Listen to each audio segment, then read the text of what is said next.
Noong una, hindi inakala ni Ivan seryoso yon. 3 beses na kasi siyang napagkamalang paranoid ng mga kaibigan niya sa mga nakaraang taon pagdating sa pakiramdam na may tumitingin sa kanya. Hindi dahil delusional siya, kundi dahil may likas siyang sobrang pagkamapagmasid. Napapansin niya agad kapag may iisang sasakyan na 2 kanto ang kasabay niya. Kapag may estrangherong napapadala sa convenience store sa tapat ng building nila. O kapag may kapitbahay na masyadong mahaba ang tingin sa hagdanan. Kadalasan, tama naman ang kutob niyang may kakaiba, pero hindi palagi na mapanganib. Minsan nagkakataon lang, o hindi kaya naman, dala lang ng utak ng taong pagod at hindi sanay mag-relax. Bilang field collector para sa isang maliit na financing company, sanay rin si Ivan sa pakiramdam ng bantay sarado. Marami siyang nakakaharap na kliyenteng ayaw magpakita pagsingilan, mga pamilyang galit, at mga taong hindi gustong pinapaalalahanan ng utang sa harap ng kapitbahay. Sa ganoong trabaho, nagkakaroon ka talaga ng ugaling tumingin sa likod bago pumasok sa eskinita at tumingin sa refleksyon ng mga saradong tindahan bago maglakad pa uwi sa 10 oras. Kaya nang una niyang makita ang lalaki sa parke, hindi niya agad iyon ikinabahala. Linggo noon, hapon, at gaya ng nakasanayan, dumaan siya sa maliit na parke sa may gilid ng City Hall pagkatapos bumili ng siopaw at bottled water. Hindi siya mahilig sa park. Gusto lang niya yung shortcut pa uwi at minsan ay nauupo siya roon ng ilang minuto para pahupain ang pawis at inis mula sa buong linggo ng trabaho. Habang naglalakad papasok sa parke, may napansin siya sa isa sa mga lumang bakal na upuan sa gitna noon. May nakaupo na lalaki. Kulay itim ang suot na polo at kapansin-pansin din ang maputlang mukha nito.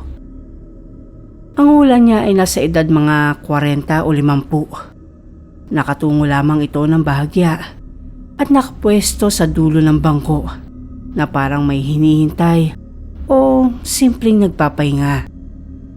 Hindi naman iyon kakaiba. Maraming pagod na tao sa parking iyon tuwing hapon. Mga driver, tatay na nagpapahangin, delivery riders, at kung sino-sinong ayaw pa umuwi agad sa bahay dahil masyadong mainit o maingay roon. Napansin lang talaga ni Ivan ang lalaki dahil nang umupo siya sa katabing bangko na ilang metro ang layo rito, may kakaibang pakiramdam siyang may kaugnayan ng presensya nito sa kanya. Hindi tumitingin ang lalaki. Hindi rin gumagalaw. Ngunit may mabigat na uri ng pagtitimpi sa paraan ng pagkakaupo nito na parabang hindi ito basta nandoon para magpalamig. Para itong naghihintay ng eksaktong sandali.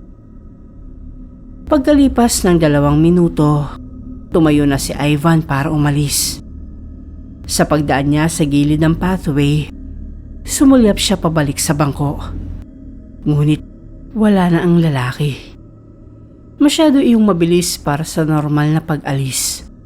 Walang ibang lagusan doon maliban sa open path at wala rin siyang narinig na yabag sa graba. Ngunit hindi na niya iyon pinag-isipan ng matagal.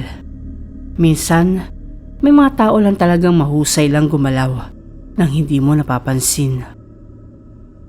2 araw ang lumipas bago niya ito muling nakita.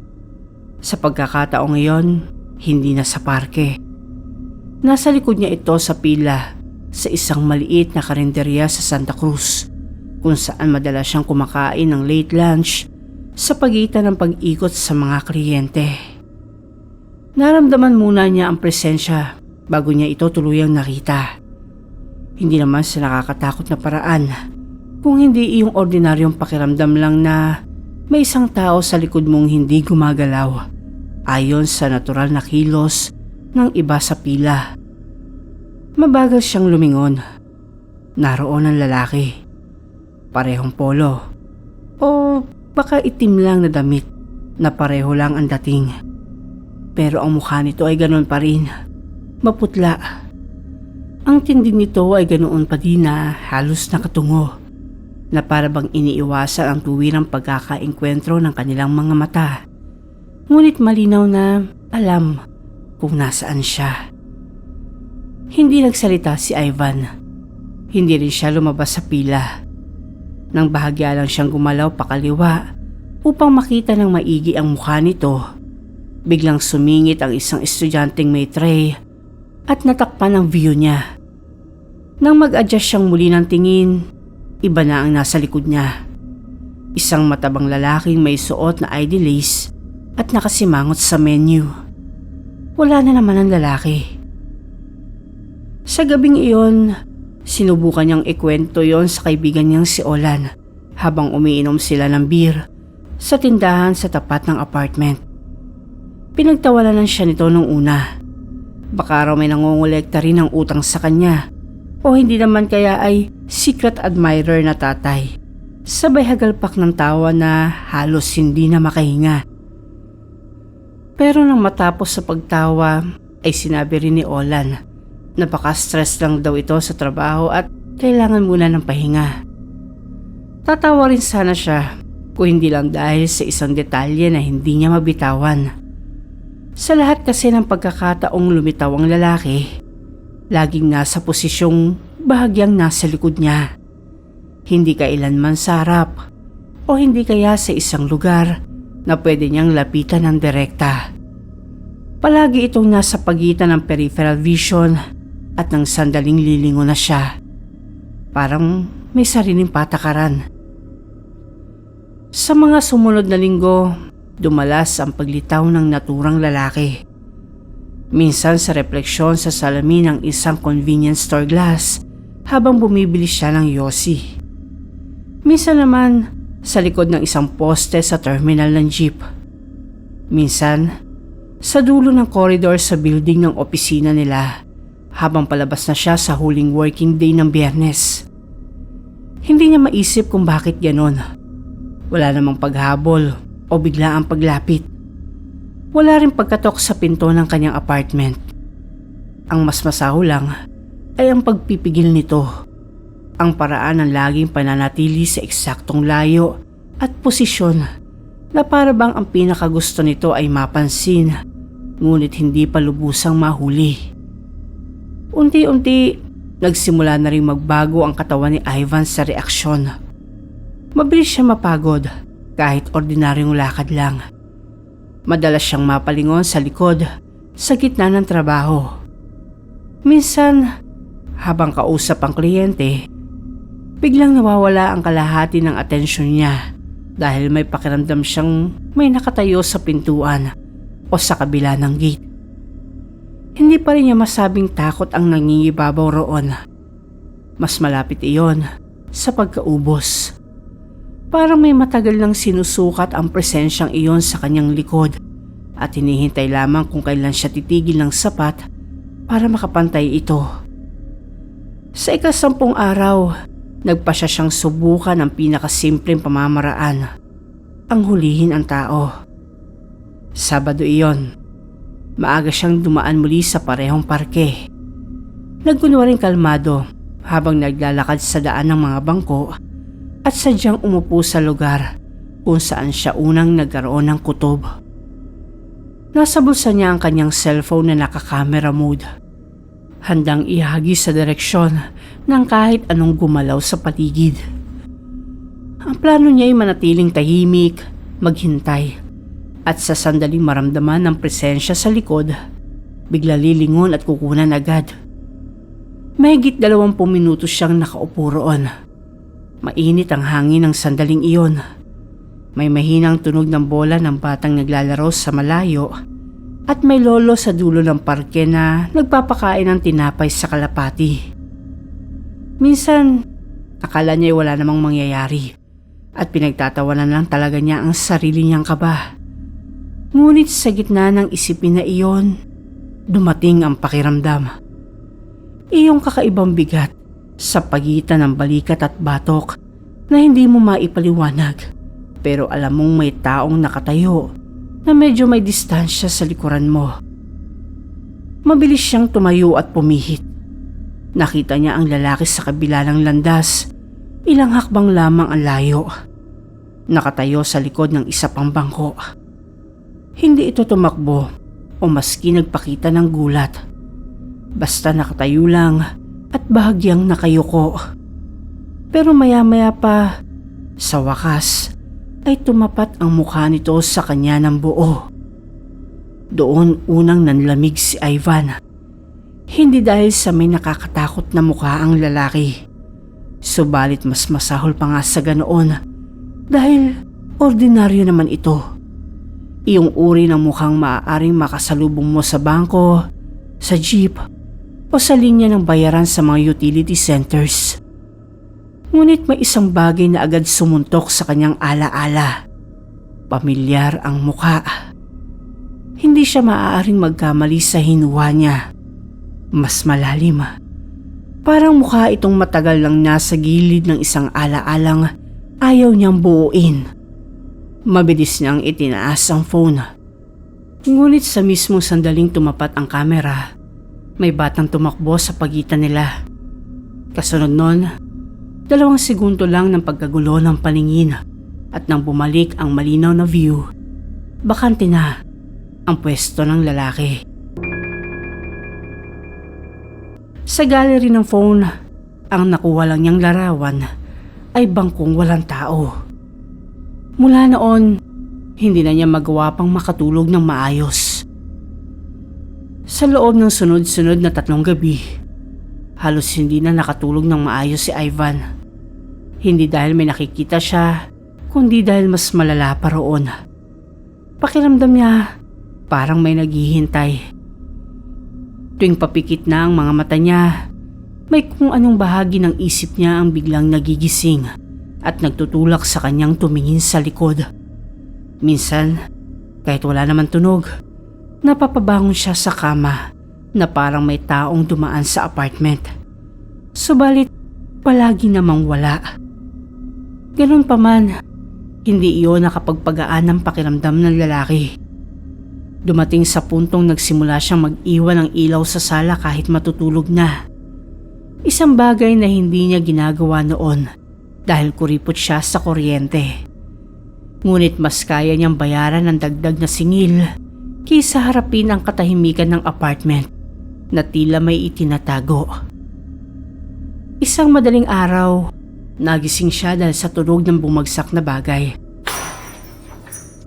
Mabilis siyang napabangon. Madilim ang buong unit, maliban sa ilaw mula sa poste sa labas na pumapasok sa bintana. Muli niyang narinig ang kaluskos. Nagmumula ito sa kusina. Kumabog ang kanyang dibdib. Tahimik siyang tumayo at kumuha ng payong sa tabi ng pinto bilang pansamantalang sandata. 1, 2, 3 hakbang. Habang papalapit siya sa kusina, mas lalong lumalakas ang kaba. Hindi dahil sigurado siyang may tao roon, kung hindi dahil gusto niyang may tao na talaga.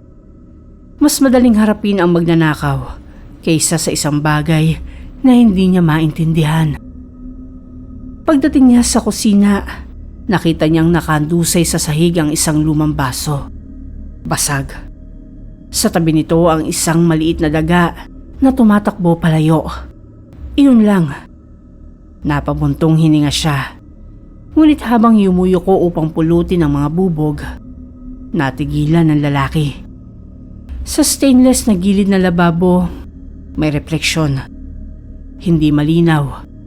Bahagyang baluktot dahil sa kurba ng bakal.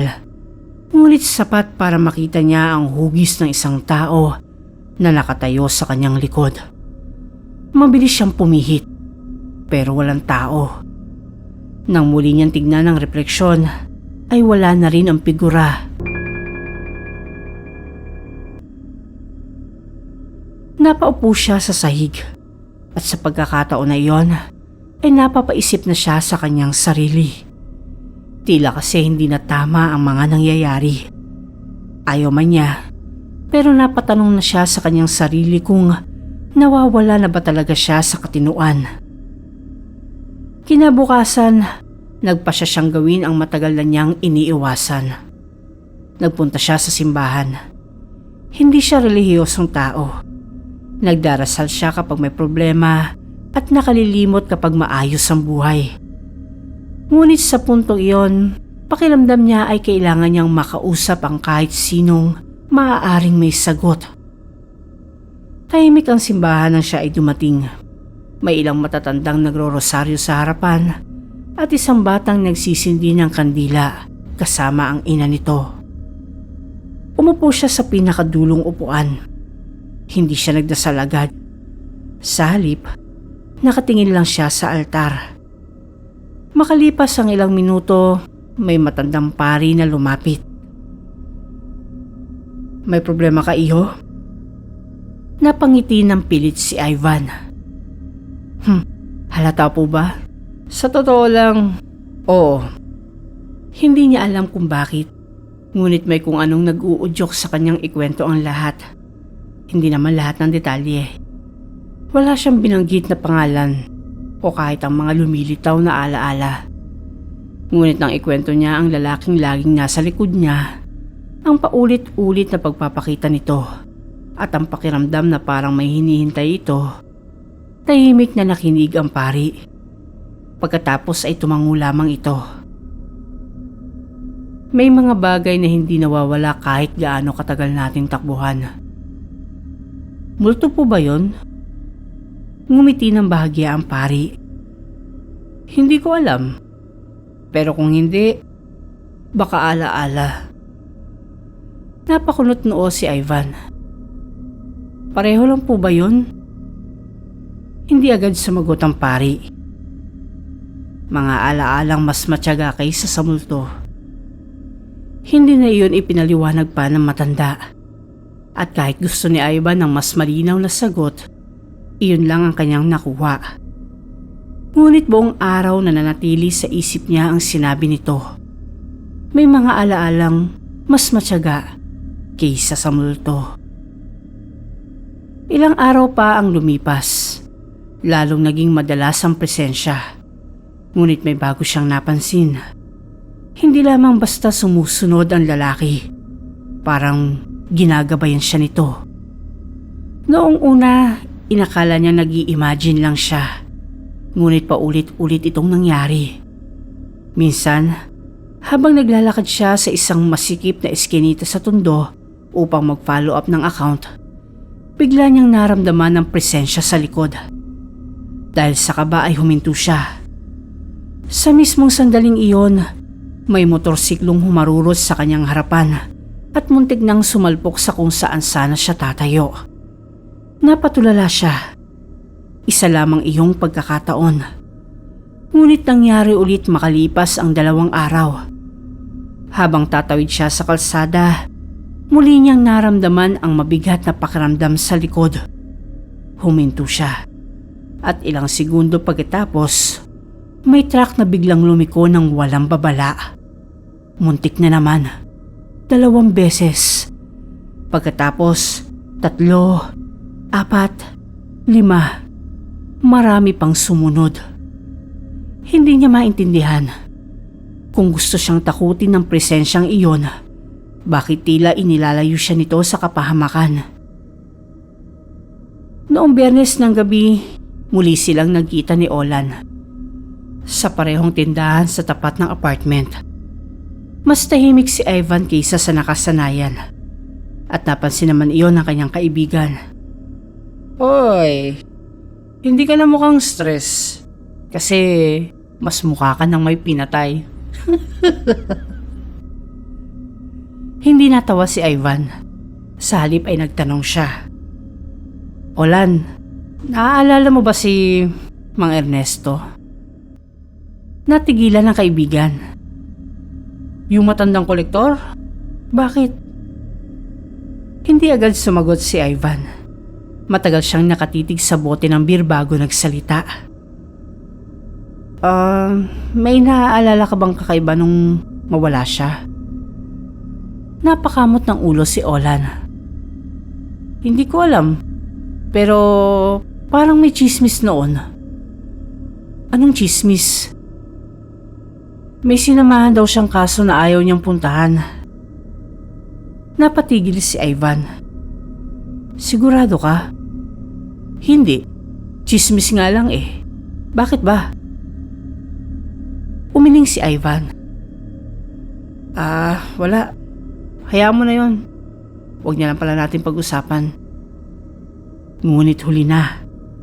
May kung anong nabuksan sa kanyang isip. Isang bahagi ng nakaraan na matagal nang nakasara. Nang gabing iyon na naginip siya. Sa unang pagkakataon mula na magsimula ang lahat. Nasa parke siya. Walang ibang tao. Walang mga bata. Walang aso. Walang kahit anong ingay. Tanging hangin lamang. Nakatayo siya sa gitna ng landas habang unti-unting dumidilim ang paligid. Pagkatapos ay may mga yabag. 1, 2, 3. Hindi mula sa harapan o hindi sa kanyang likod. Alam niyang nandoon ang lalaki at hindi na niya kailangan lumingon. Pakiramdam niya ay ilang pulgada lamang ang layo nito. Maya-maya pa ay may nagsalita. Mahina, halos bulong. Hanggang kailan?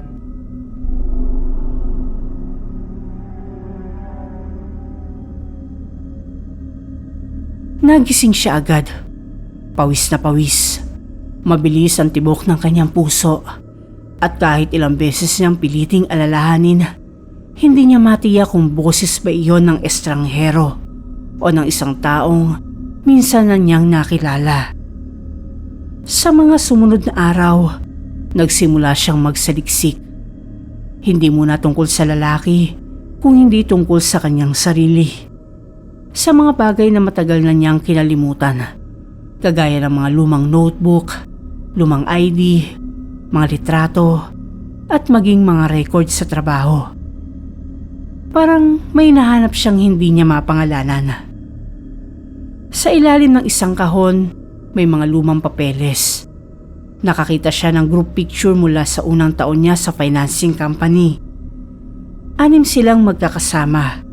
Nakangiti, mas bata, mga payat pa. At sa pinakadulong bahagi ng larawan ay may isang lalaking nakatayo ng bagya sa likod ng grupo. Tahimik, hindi nakangiti at nakaitim na polo.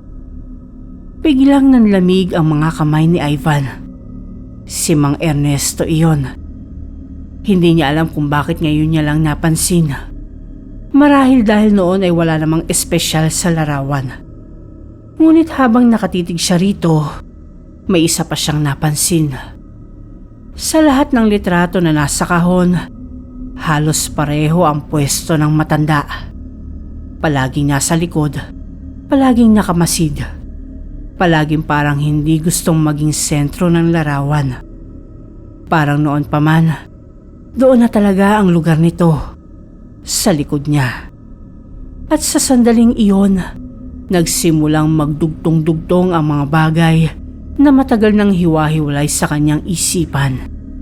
Ang tindig, mukha, paraan ng paglitaw, ang pakiramdam ng pamilyaridad, at ang mga alaalang matagal na niyang piniling huwag balikan.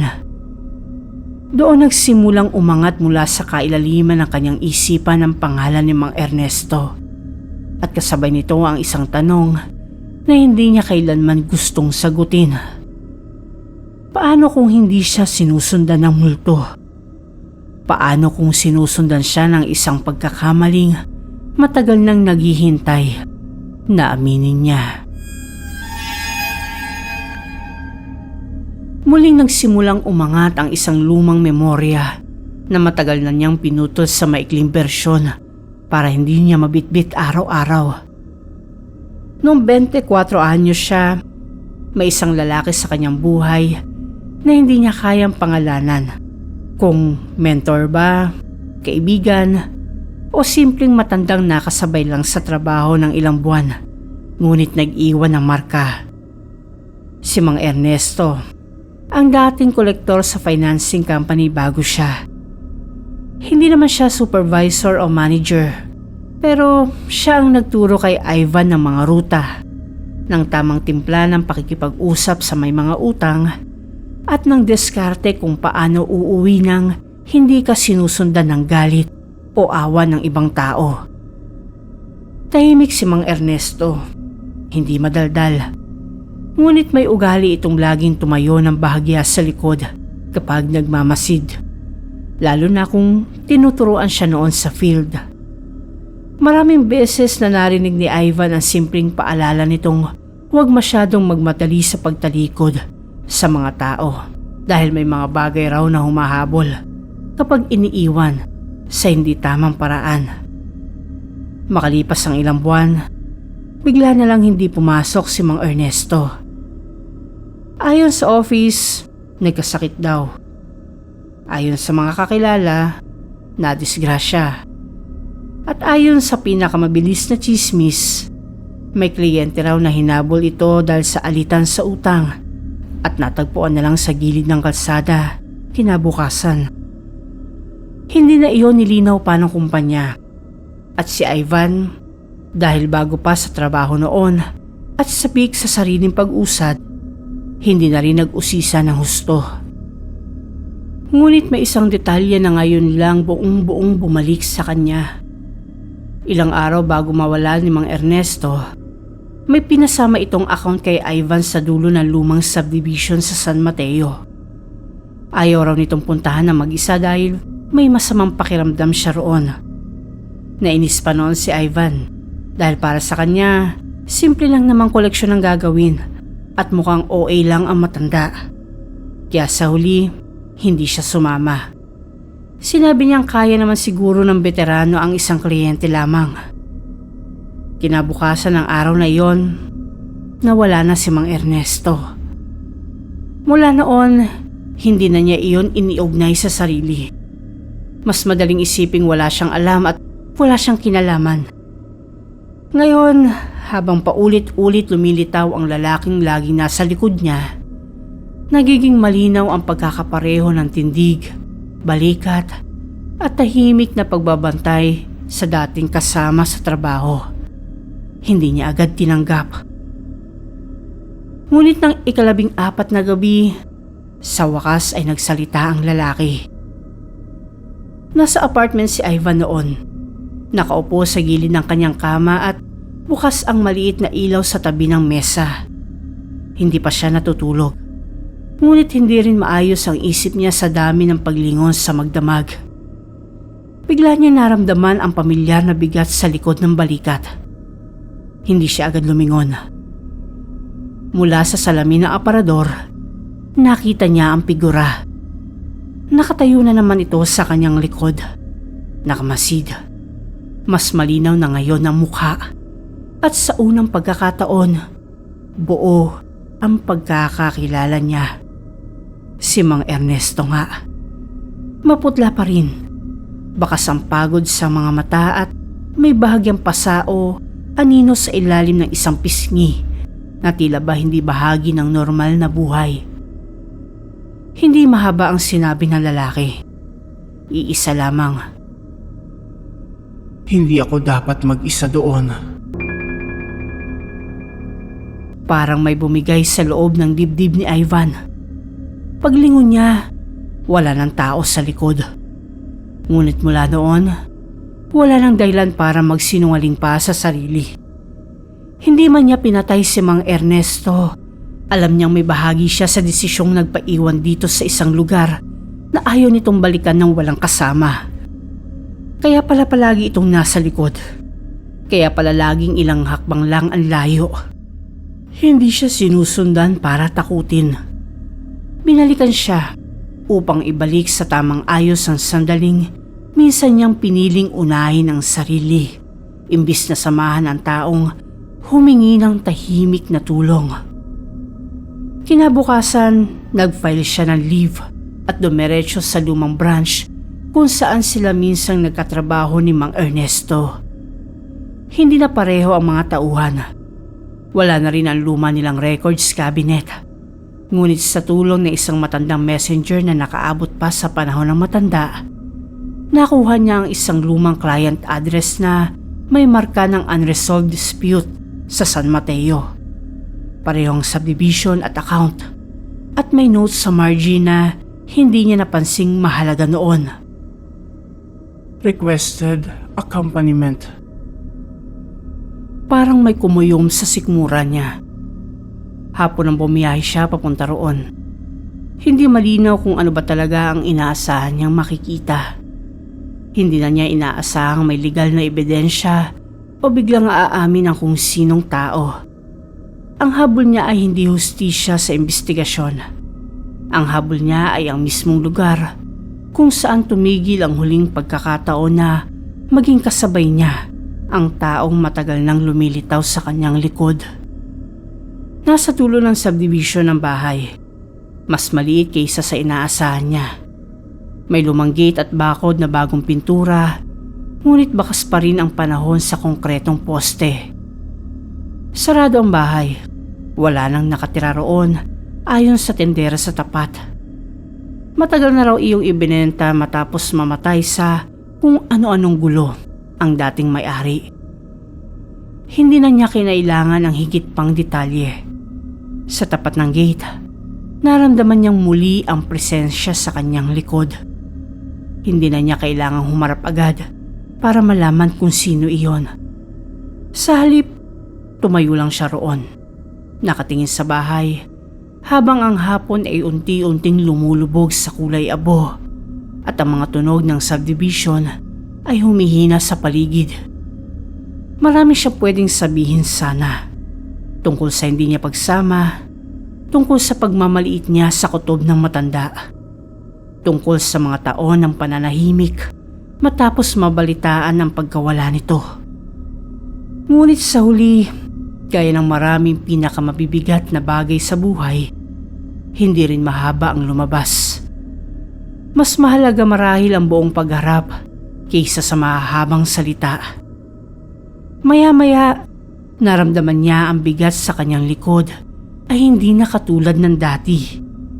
Hindi na sumusunod. Hindi na rin naghihintay. Paglingon niya, walang tao sa kalsada. Ngunit sa gate ng lumang bahay, sa bahaging tinataniman ng kupas na liwanag ng hapon, may isang maikling anino na dumulas pahaba at unti-unting natunaw na parang hindi tao ang naglakad palayo o hindi isang bahagi ng pagkakautang sa nakaraan na sa wakas ay napangalanan ng tama. Magmula noon, hindi na muling nagpakita ang lalaki sa parke, sa karinderya, sa refleksyon ng glass door o sa dulo ng hallway ng apartment. Hindi agad nawala ang kaba ni Ivan sa paglingon-lingon sa likod. May mga nakasanayan ng pakiramdam ang katawan na mabagal mawala. Ngunit unti-unti ay humina rin ang laging pag-check sa refleksyon at ang biglaang pagkapit ng balikat sa tuwing may yabag sa likod niya. Ang mahalaga roon, nagbago ang paraan ng pagtrato niya sa mga maliliit na pakiusap ng tao. Hindi na siya ganoong kabilis tumanggi sa "samahan mo ako." Hindi na niya agad hinuhusgahan ang kutob ng iba bilang arte o pagod lang. Akala niya iyon na ang dulo. Makalipas ang halos 2 buwan, habang naglilinis siya ng lumang backpack na ginagamit niya sa fieldwork, may nahulog mula sa loob ng pinakalikod na zipper compartment. Isang maliit na piraso ng papel na kupas na ang tinta. Nakatupi ng 4 at nang buksan niya, iyon pala ang lumang route slip na dapat sana'y isinama niya noon sa huling account ni Mang Ernesto. Sa ibaba ng address, may dagdag na sulat kamay na hindi niya matanda ang nakita niya dati. Maikli lang. Buti na lang, huminto ka rin.